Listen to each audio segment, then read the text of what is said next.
Hello students, welcome on CCA science school. आपको मैंने last class के अंदर यूनिट नंबर 1 स्थिर वैद्युतिकी के फर्स्ट पॉइंट विद्युत आवेश के बारे में अपन ने पूरा डिस्कस कर लिया। ठीक है, अपने कुलाम यानी कि विद्युत आवेश के बारे में, विद्युत आवेश क्या होता है, विद्युत आवेश के गुण, विद्युत आवेश उत्पन्न करने की विधियां, ठीक है, तथा स्वर्ण पत्र विद्युतदर्शी के बारे में अपन पढ़ चुके हैं। तो बच्चों, अब अपने सबसे इंपॉर्टेंट नंबर 2 पॉइंट आपके chapter number 1 electric charge and field विद्युत आवेश तथा क्षेत्र में दूसरा नंबर का पॉइंट कहलाता है वो आपके विद्युत बल या कुलाम बल। इसके बारे में अपन पढ़ेंगे। तो सर, विद्युत बल क्या होता है? तो बच्चों, आप सभी को पता है कि अपने आवेश 2 प्रकार के होते हैं, एक प्लस का और एक माइनस का। तो सजातीय आवेश यानी प्लस प्लस के आवेश एक दूसरे को प्रतिकर्षित, और विजातीय आवेश यानी प्लस और माइनस एक दूसरे को आकर्षित करते हैं। तो किन्हीं 2 स्थिर तथा बिंदुवत आवेशों के मध्य लगने वाला आकर्षण प्रतिकर्षण बल ही क्या कहलाता है बच्चों? कुलाम बल कहलाता है, विद्युत बल कहलाता है। ठीक है, बट कंडीशन क्या है? दोनों स्थिर और बिंदुवत आवेश होने चाहिए। ध्यान रखना, दोनों आवेश स्थिर होने चाहिए, क्योंकि अपने चैप्टर का नाम भी क्या है? स्थिर वैद्युतिकी, यानी आवेश स्थिर रहेगा, विरामावस्था में रहेगा। तो कुलाम का बल तभी लगता है जब आपके दोनों आवेश क्या हो? स्थिर हो। यह कुलाम बल की लिमिटेशन कहलाती है, सीमा कहलाती है। कुलाम बल की यदि आपको सीमा पूछे तो आप लिख सकते हो क्या? कि यह बल 2 स्थिर तथा बिंदुवत आवेशों के मध्य लगता है। सिर्फ बिंदु आवेश का मतलब क्या होता है?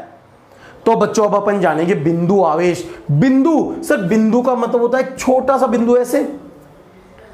तो बिंदु का मतलब यह होता है बच्चों, जब किसी वस्तु की विमा जैसे त्रिज्या, लंबाई, चौड़ाई, आपके वस्तु की दूरी, जैसे मान लो वस्तु से कितनी दूर कोई दूसरा कण उपस्थित है, उसकी दूरी की तुलना में क्या हो? बहुत छोटी हो, तो वह आपके आवेश बिंदुवत आवेश कहलाता है। वो आपके पॉइंट चार्ज कहलाता है, जैसे बहुत छोटा आवेश।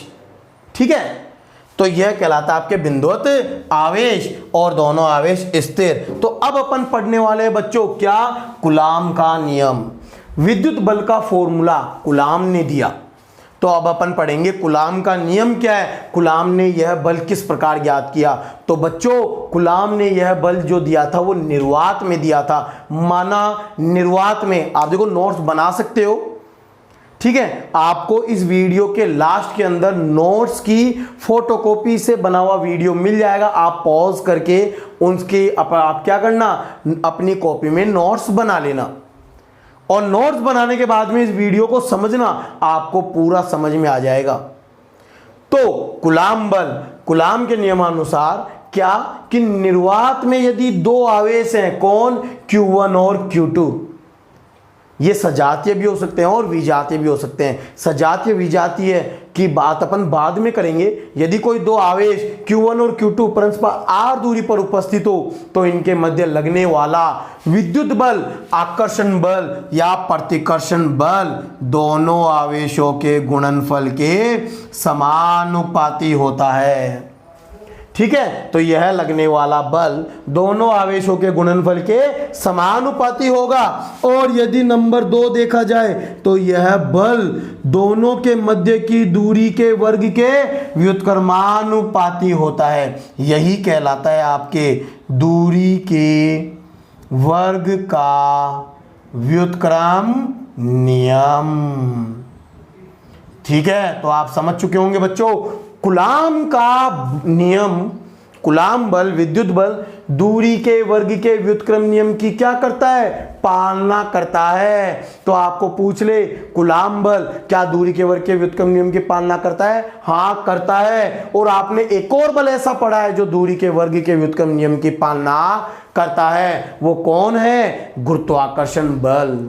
गुरुत्वाकर्षण बल भी आपके विद्युत बल की तरह ही दूरी के वर्ग के व्युत्क्रम नियम की पालना करता है और दोनों का फॉर्मूला लगभग सेम है, बट डिफरेंस क्या है? आवेश का, क्योंकि विद्युत बल आवेश के कारण लगता है और गुरुत्वाकर्षण बल द्रव्यमान के कारण लगता है। तो आप जानते हैं जब कोई एक राशि इस प्रकार निर्भर करे तो अपन क्या करते हैं, समीकरण 1 व 2 से दोनों को मिला देंगे तो आपके पास क्या आएगा, F बल समानुपाती Q1 into Q2 upon R square. बोलो होगा कि या नहीं होगा? जैसे अपन समानुपाती चिन्ह हटाएंगे तो समानुपाती चिन्ह हटाते ही आपके पास एक नियतांक आता है, जो नियतांक क्या कहलाता है, K। यह आपके समानुपाती नियतांक कहलाता है। K बराबर होता है 1/4 पाई एप्सिलॉन नॉट। तो बच्चों एकदम नई चीज आ रही है, एप्सिलॉन नॉट। इसको एप्सिलॉन नॉट बोला जाता है, कई स्टूडेंट इसको ई नोट भी बोलते हैं, परंतु ई नोट पढ़ना गलत होता है, इसको एप्सिलॉन नॉट ही बोला जाता है। यह क्या होता है इसके बारे में आपको बताऊंगा। तो यह आ गया आपके पास विद्युत बल का सूत्र, किसमें, निर्वात में। यह निर्वात में लगने वाला विद्युत बल का सूत्र है, ठीक है। तो सर जहां के क्या कहलाएगा बताओ, जहां आपके के एक समानुपाती नियतांक है, समानुपाती नियतांक है जो आपके 1/4 पाई एप्सिलॉन नॉट के इक्वल होता है। तो यही कूलाम का नियम है, यही कूलाम का नियम है कि किन्हीं दो आवेशों के मध्य लगने वाला बल निर्वात में K Q1 Q2 upon R square होता है, ठीक है। तो ये तो हो गया अपने कूलाम बल। अब अपन कुछ विशेष नोट पढ़ते हैं। ये जो नोट मैं आपको बता रहा हूं बच्चों, ये नोट आपके एक एक नंबर के क्वेश्चनों में पूछे जाते हैं। अगर प्रीवियस ईयर का यदि अपन पेपर डिस्कस करें तो आपके एक एक नंबर के 13 क्वेश्चन आते हैं, जिनमें से आपके पहले चैप्टर में से 1 नंबर का क्वेश्चन 100% पड़ता है। तो आपके जो बेसिक कॉन्सेप्ट बताए जा रहे हैं, जो आपको नोट लगाकर विशेष इंपॉर्टेंट चीजें बताई जाती है, इन पे आप फोकस रखिए और इन्हीं से आपके एक एक नंबर का क्वेश्चन बनेगा। तो सर बताइए नोट नंबर 1 क्या है। तो आप सभी ने देखा कि यहां पे K एक समानुपाती नियतांक है, तो अपन K का मान, मात्रक और विमा ज्ञात करेंगे। बताइए इसका मात्रक व विमा क्या होगी बताओ। तो बच्चों मैं आपको बता दूं, आपको यदि किसी भी राशि की विमा ज्ञात करनी है, मात्रक ज्ञात करना है, तो आपको उसका फॉर्मूला निकालना पड़ता है। सबसे पहले आप उसका फॉर्मूला, सूत्र ज्ञात करो और फिर उसके अंदर जो भी आपके मूल राशियां हैं उनके मात्रक रख के आप उसका मात्रक ज्ञात कर सकते हैं। जैसे मैं आपको बताऊं, मैंने आपको बताया के एक समानुपाती नियतांक है जो आपके 1/4 पाई एप्सिलॉन नॉट के इक्वल होता है। इसका मान मात्रक पद्धतियों के अनुसार अलग अलग प्राप्त होता है। तो सर बताइए कितना होता है। K का मान होता है 9 × 10⁻⁹। आपको ये हमेशा याद रखना है, ये किस में प्राप्त होता है, MKS पद्धति में। तो MKS पद्धति में K का मान कितना होता है, 9 × 10⁹ और CGS में इसका मान होता है 1। तो आप समझ गए होंगे कि जो एक K समानुपाती नियतांक है, इसका मान मात्रक पद्धतियों पर निर्भर करता है, ठीक है। तो आपको हमेशा याद रखना है जब भी आप न्यूमेरिकल सोल्व करेंगे, क्योंकि अपने फिजिक्स में, अपने भारत में MKS पद्धति चलती है, SI पद्धति चलती है। तो जब भी आप न्यूमेरिकल सोल्व करेंगे तो आपको MKS मान ही काम में लेना है और अपने K का मान कितना है, 9 × 10⁹ और ये हमेशा याद रखना है। तो सर CGS वाला क्यों नहीं, क्योंकि CGS तो अपन केमिस्ट्री में पढ़ते हैं। आपने लास्ट क्लास में 11th क्लास में केमिस्ट्री में बोर के, नील्स बोर के मॉडल पढ़े होंगे, उसके अंदर आपके K = 1 लिया गया था। ठीक है, अब अपन इसके मात्रक की बात करते हैं। तो मात्रक के लिए सर आपने कहा था इसका फॉर्मूला चाहिए, तो बल F बराबर होता है K Q1 Q2 upon R square. तो यहां से K निकालेंगे तो K का सूत्र क्या बनेगा, F into r square upon Q1 into Q2। बोलो होगा कि नहीं होगा। तो बच्चों इसका मात्रक क्या बन जाएगा, इसका मात्रक आपके बन जाएगा, बल का मात्रक क्या होता है न्यूटन, दूरी का मात्रक क्या होता है मीटर स्क्वायर, पर आवेश का मात्रक क्या बताया था आपको, कूलाम। तो कूलाम इंटू कूलाम क्या बन गया, कूलाम स्क्वायर। तो आप इस प्रकार लिख सकते हैं एन यानी न्यूटन, एम यानी मीटर तो मीटर स्क्वायर अपॉन सी यानी कूलाम, कूलाम का स्क्वायर। ये तो मात्रक हो गया। अब अपन बात करेंगे वीमा। तो सर वीमा क्या होगी बताओ। तो बच्चों मैंने आपने 11th क्लास में वीमा निकालना सीखा था, और यदि आप भूल चुके हैं तो कोई दिक्कत नहीं है, आपको बस ये पता होना चाहिए कि वीमा सदैव 7 मूलभूत राशियों में निकाली जाती है। वो मूलभूत राशियां कौन सी होती है, जैसे नंबर 1 द्रव्यमान, ठीक है, जिसके लिए अपन कैपिटल M काम में लेते हैं, लंबाई जिसके लिए अपन कैपिटल L काम में लेते हैं, समय जिसके लिए अपन कैपिटल T काम में लेते हैं, धारा विद्युत धारा जिसके लिए अपन कैपिटल A काम में लेते हैं, तापमान जिसके लिए अपन कैपिटल K काम में लेते हैं, और बाकी की 2 होती है आपके जो आपको 12th क्लास में नहीं मिलेगी। वो कौन है, एक तो होती है पदार्थ की मात्रा मोल, और एक होती है आपके प्रतिदीप्ति की तीव्रता जो कैंडेला CD कहलाती है। तो आप दिमाग में बस ये बिठा लो क्या, कि जो वीमा ज्ञात की जाती है वो मूलभूत राशियों में ज्ञात की जाती है। वो कौन सी है, m की पावर a, l की पावर b, t की पावर c, a की पावर d और k की पावर e। और मोल और कैंडेला तो अपन लेंगे ही नहीं क्योंकि अपने है ही नहीं। तो सर यहां से बात ये निकल के आई कि आपके वीमीय सूत्र इन्हीं में बनेगा, ठीक है। अब बात आती है कि आपके कुछ वीमीय सूत्र हैं जो आपको याद रखने पड़ेंगे। अगर वो आपको याद नहीं है तो आप वीमा ज्ञात नहीं कर सकते। जैसे आपको कहा जाए क्षेत्रफल की वीमा बताओ, तो क्षेत्रफल होता है लंबाई गुणा चौड़ाई, यानी इसकी वीमा आएगी L2। बात की जाए आयतन की तो LBH, तो इसकी वीमा होगी L3। बात की जाए वेग और चाल की, तो सर वेग और चाल होता है दूरी बटे समय, और दूरी L1 समय T1, तो L1T -1, क्योंकि समय ऊपर जाएगा तो माइनस का हो जाएगा। इसके बाद में तुम्हें पता होनी चाहिए त्वरण की, जो होती है वेग बटा समय, तो वेग की विमा तो तुम निकाल चुके, T-1 ऊपर जाके जुड़ जाएगा तो L1T-2। अब आती है आपके बल की। अगर तुम्हें बल की विमा नहीं पता तो तुम्हें कुछ भी नहीं आता। बल की विमा तो सदैव हमेशा के लिए रट लो, याद कर लो, जो क्या होती है M1 L1 T-2। अगर आपको इतनी विमाएं याद हैं तो आप आसानी से किसी भी मात्रक की, किसी भी नियतांक की, किसी भी राशि की विमा ज्ञात कर सकते हैं। तो बताइए सर विमा क्या होगी, K की विमा क्या होगी। तो सर K का फॉर्मूला ये, बल की विमा भी अपन ने निकाली थी M1 L1 T-2। दूरी लंबाई की विमा होती है L1, तो L1 और पावर 2 है तो L2 बटावा आवेश की विमा। जब आपने पहला वीडियो पढ़ा देखा होगा, उसके अंदर आवेश की विमा बताई थी। बच्चों अब 12th क्लास में जैसे जैसे विमाएं चल रही हैं वो आपको याद करनी पड़ेगी, समझनी पड़ेगी, लिखनी पड़ेगी। तो हर चैप्टर के लास्ट के अंदर जो विमा आपकी आ रही है वो लिख लेना, क्योंकि विमा का कई बार 1 नंबर का क्वेश्चन अपने पड़ जाता है। तो सर आवेश की विमा क्या थी, A1 T1। तो सर ये तो एक आवेश की है, दूसरे आवेश की भी A1 T1। अब अपन हल करते हैं, तो अपन हल करेंगे तो क्या आएगा M1 L की पावर 1 और 2, L की पावर 3, 1 और 2, 1 और 1 2, ऊपर जाके -2 -2 माइनस के 4 और A की पावर -2। तो ये इसकी क्या कहलाती है, विमा कहलाती है।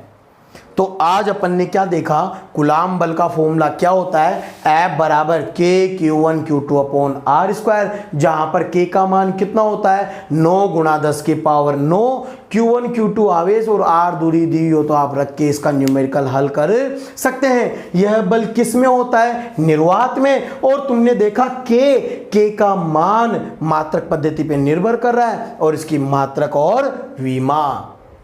अब अपन चलते हैं नोट नंबर 2 पर।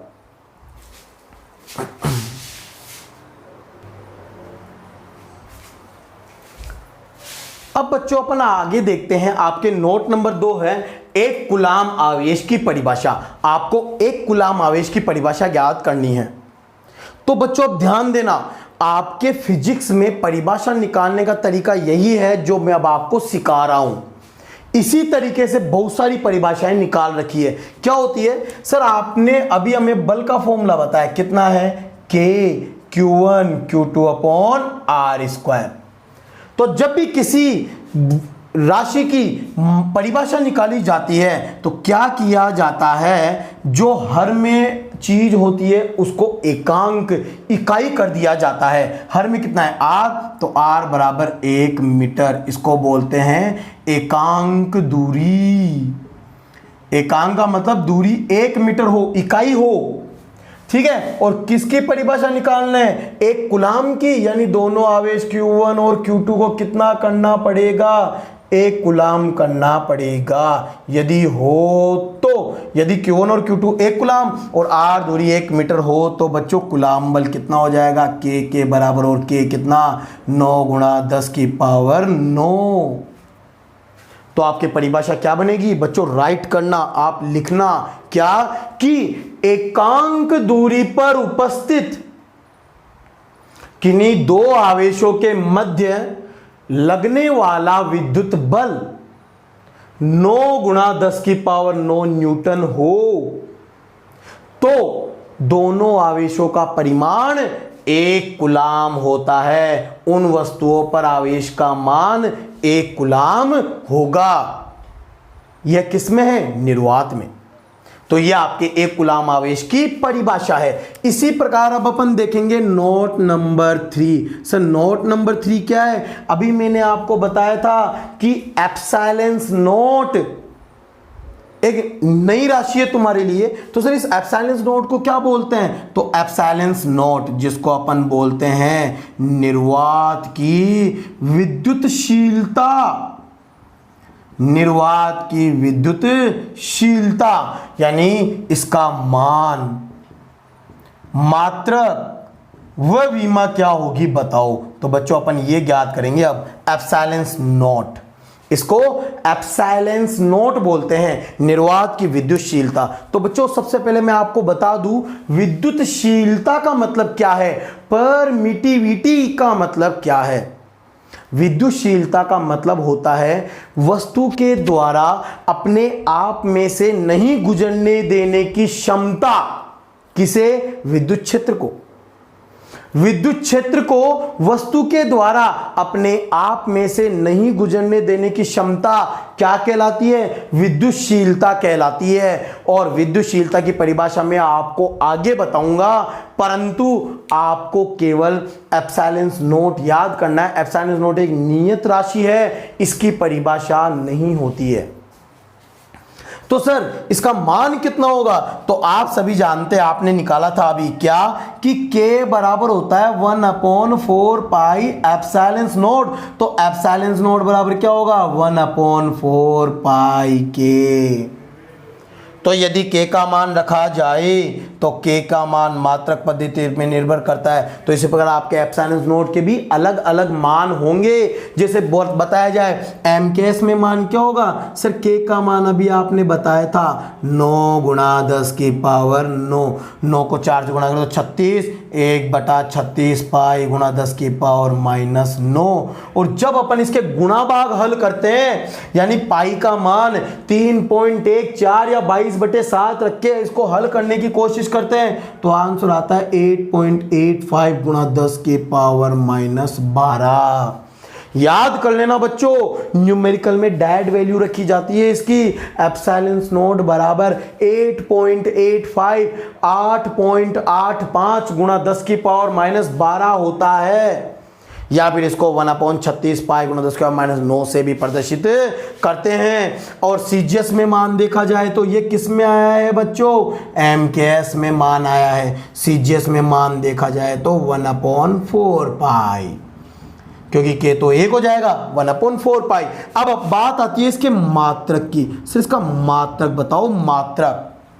तो मैंने कहा था यदि तुम्हें मात्रक चाहिए तो तुम्हें फॉर्मूला चाहिए, तो F बराबर आपने देखा था K बराबर 1/4 pi epsilon not Q1 into Q2 upon R square. ये गुणा में होते हैं ना, इस गुणा में, तो एप्सिलॉन नॉट बराबर क्या होगा, यहां से एप्सिलॉन नॉट निकालूं तो सर एप्सिलॉन नॉट बराबर होगा ये ऊपर F नीचे, तो Q1 इंटू Q2 अपॉन 4 पाई F R स्क्वायर। तो सर इसका मात्रक बताओ, तो यदि देखा जाए तो 1/4 पाई के से, यानी के का जस्ट उल्टा व्युत्क्रम, या फिर आपको ऐसे नहीं पता चल रहा तो इससे निकाल लो, आवेश का क्या बताया था, coulomb square, coulomb into coulomb, coulomb square. 4 पाई का मात्रक होता नहीं है, बल का मात्रक न्यूटन और दूरी का मीटर स्क्वायर, कूलाम स्क्वायर पर न्यूटन इंटू मीटर स्क्वायर, इसका क्या होता है मात्रक, और इसकी विमा ज्ञात करते हैं। सर विमा क्या होगी, Q1 इंटू Q2, आवेश की दोनों की गुणा होगी तो A2 T2, और नीचे 4 पाई की तो होती नहीं है, बल्कि कितनी हो गई M1 L1 T-2, और दूरी की हो गई L2। जैसे अपन इसको हल करेंगे तो M ऊपर जाके क्या बन जाएगा, M की पावर -1, L1 और 2 3, ऊपर जाके -3, -2 ऊपर जाके +2, 2 और 2 4, T की पावर 4 और A2, ये इसकी क्या हो गई, विमा। तो ये कहलाता है आपके एप्सिलॉन नॉट, निर्वात की विद्युतशीलता, जिसका अपन ने मान देखा 8.85 गुणा 10 की पावर -12 कूलाम स्क्वायर पर न्यूटन इंटू मीटर स्क्वायर, और इसकी विमा होती है M-1 L-3 T की पावर 4 A2। हुई कि नहीं हुई, ठीक है बच्चों। तो अब अपन ने देखा नोट नंबर 3, अब अपन नोट नंबर 4 की बात करेंगे, जो आपके बड़ा इंपॉर्टेंट होने वाला है। नोट नंबर 4, आप सभी ने पढ़ा था 11वीं क्लास में गुरुत्वाकर्षण बल। सर गुरुत्वाकर्षण बल माध्यम पर निर्भर नहीं करता, परंतु विद्युत बल किस पे निर्भर करता है, माध्यम पे निर्भर करता है। तो अब अपन बात करेंगे माध्यम में विद्युत बल, यानी कि दो आवेशों के मध्य माध्यम में बल कितना लगेगा बताओ। तो बच्चों में एक स्थिति क्लियर कर देता हूं, जब भी आपको माध्यम बोले तो वहां पर एक नई चीज आ जाएगी जो कहलाती है एप्सिलॉन आर।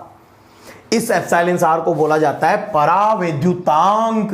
क्या बोलते हैं बच्चों, परावैद्युतांक, या माध्यम की आपेक्षिक विद्युतशीलता। इसके बारे में अब आगे और जानेंगे, परंतु आपको जनरल यही याद करना है कि जब माध्यम आ जाए तो साथ में क्या जाएगा, एप्सिलॉन आर। माध्यम आ जाए तो साथ में क्या जाएगा, एप्सिलॉन आर। माना आपके दो आवेश Q1 और Q2 जिनके बीच की दूरी है R, और इसको एक एप्सिलॉन आर माध्यम में रखा गया है। किस में रख रहे हैं, एप्सिलॉन आर माध्यम में रखेंगे। तो इस स्थिति में माध्यम में लगने वाला बल कितना होगा बच्चों। तो देखना बच्चों, ये जो एप्सिलॉन्स होते हैं ना, एप्सिलॉन्स ये फैमिली टुगेदर यानी परिवार में साथ में रहते हैं ना। कहने का मतलब ये हुआ, ये आपस में मिलजुल कर रहते हैं, यानी एप्सिलॉन आर जो आएगा वो एप्सिलॉन नॉट के साथ मिलकर रहेगा, यानी इसी के साथ वो नीचे हर में आएगा। तो कहने का मतलब होता है माध्यम में जो बल होगा वो 1/4 pi epsilon not, epsilon not के साथ फैमिली टुगेदर के साथ एप्सिलॉन आर आ जाता है, यानी एप्सिलॉन आर इसी के साथ लग जाएगा, और साथ में Q1 Q2 upon R square. बोलो होगा कि नहीं होगा। तो सर माध्यम में बल कितना हो गया, तो यदि माध्यम में बल देखा जाए नया बल निकल रहा है तो 1/εr तो अलग कर लो, और जो बाकी का बच्चा वो किस में बल है, निर्वात में। तो बच्चों जो माध्यम में बल होता है वो निर्वात का 1/εr गुना कम हो जाता है। सर कम क्यों हुआ, ये तो εr पे निर्भर कर रहा है। तो बच्चों इसलिए कम हुआ, मैं आपको बता दूं क्या, कि जो आपके ये εr होता है यह सदैव 1 के इक्वल, 1 से बड़ा और अनंत के बराबर, अनंत से छोटा होता है। यानी 1 से बड़ा है, और जब 1 से बड़ी संख्या का अपन किसी चीज में भाग देते हैं तो वह हमेशा क्या होती है, छोटी प्राप्त होती है। जैसे आपको बोला जाए 10 में 2 का भाग दो तो कितना आएगा, 5। तो 5 100% 10 से छोटा होगा। तो इसका मतलब, कहने का मतलब ये हुआ कि माध्यम में जो बल होता है ना बच्चों, माध्यम में लगने वाला बल, माध्यम में लगने वाला बल क्या होता है, निर्वात की तुलना में छोटा या बराबर होगा। सब बराबर क्यों होगा, क्योंकि εr का न्यूनतम मान 1 है, और जब 1 रखोगे तो वो आपके निर्वात में बल मिलेगा और वो निर्वात के बल के बराबर हो जाएगा। तो बच्चों माध्यम में जो बल होता है वो हमेशा कम होता है, कम हो जाएगा। तो यहां पर अपन देखें तो एक चीज और निकल के आती है कि जब ε0 और εr निर्वात की विद्युतशीलता और परावैद्युतांक को गुणा किया जाता है तो एक नया गुणांक बन जाता है जो आपके एप्सिलॉन कहलाता है। तो माध्यम में लगने वाला बल आपके क्या होगा, 1/4 pi epsilon Q1 Q2 upon R square. यानी ε0 और एप्सिलॉन में छुप जाते हैं और आपके नया फॉर्मूला बन जाता है क्या, 1/4 pi epsilon Q1 Q2 upon R square. तो ये तो होगी बात अपने इसकी। अब अपन देखते हैं माध्यम में लगने वाला बल कब अधिकतम होगा, कब न्यूनतम होगा, इसके बारे में अपन जानते हैं।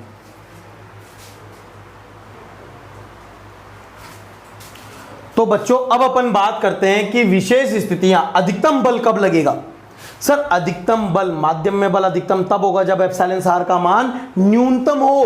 तो εr का न्यूनतम मान 1 होता है। तुम्हें बताया गया है कि εr का मान 1 से अनंत के बीच में होता है। तो न्यूनतम मान 1 होने के कारण आपके बल क्या हो जाएगा, अधिकतम हो जाएगा। और किस में होगा बच्चों, एक मान होता है निर्वात में। तो निर्वात में किन्हीं दो आवेशों के मध्य लगने वाला बल अधिकतम होता है। वो कितना होगा, 1/4 pi epsilon Q1 into Q2 upon R square के तुल्य होगा। ये सबसे अधिकतम बल कहलाता है। और बात अब आती है सर न्यूनतम बल कब होगा, न्यूनतम बल। तो मैंने कब बताया आपको कि न्यूनतम बल तब होगा जब εr का मान अधिकतम होगा।